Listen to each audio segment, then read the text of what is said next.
Hello everyone, welcome back to my channel. So in this video we will see about some scientific instruments and that is from alphabetical uh, order. I'll go that is from A to G. So we will see what are the list of scientific instruments we have from alphabets A to G.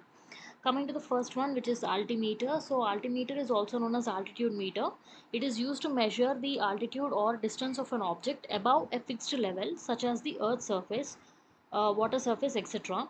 For example, it can measure the altitude of an aeroplane, spacecraft, etc. from the earth or sea surface. And generally we have altimeter of two types. One is pressure altimeter and other one is radio altimeter. Second one is ammeter. Ammeter is a scientific instrument which is used to measure the electric current. The electric current is a flow of electrons that is measured in ampere. So it is the instrument that measures the current in ampere. So it is called as ammeter or ampere meter. Moving on to the next one is anemometer. So anemometer is used to measure the speed, direction and pressure of wind in the atmosphere, in the wind tunnels, houses and more.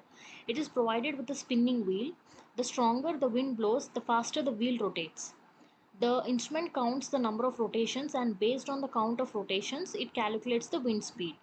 It is widely used by the meteorologists to study weather patterns and by physicists to study the movement of air. And coming to the next one is audiometer. It is designed to measure the intensity of sound while evaluating hearing acuity. It is widely used by audiologists and other trained medical practitioners to check the hearing threshold of a person and to identify and quantify the degree of hearing loss in a person. Moving on to the next one, which is the barometer. It measures the atmospheric pressure, nothing but the pressure exerted by the air on the Earth's surface. And as we all know, our atmosphere comprises of different layers of air wrapped around the Earth. Due to gravitational pull towards Earth, the air presses against everything it touches. This pressure of air is called as atmospheric pressure and is measured by a barometer. Atmospheric pressure changes with distance above or below sea level. We have two types of barometers, mercury barometer and aneroid barometer. Coming to the next one is cathetometer. It is a scientific instrument which is used to measure the minute differences in the levels of surfaces of liquids with great accuracy. For example, the distance between the levels of mercury in the tube of a barometer and in any container such as cistern, glass tube, etc. can be measured with the help of a cathetometer.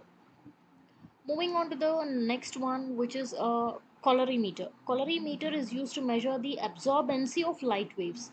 It is a light sensitive device that is used for measuring the absorbance of light passing through a liquid sample.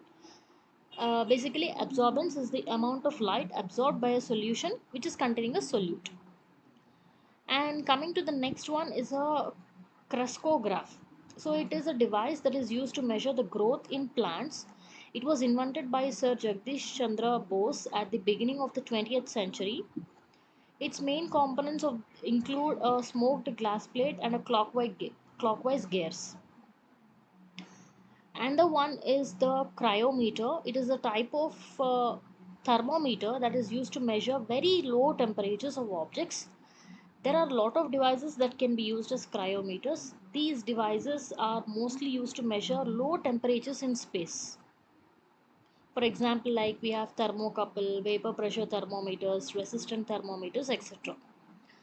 The next one is a dilatometer. Dilatometer is a scientific instrument that is developed to measure the changes in the volume or length of a material that occurs as a result of a change in temperature.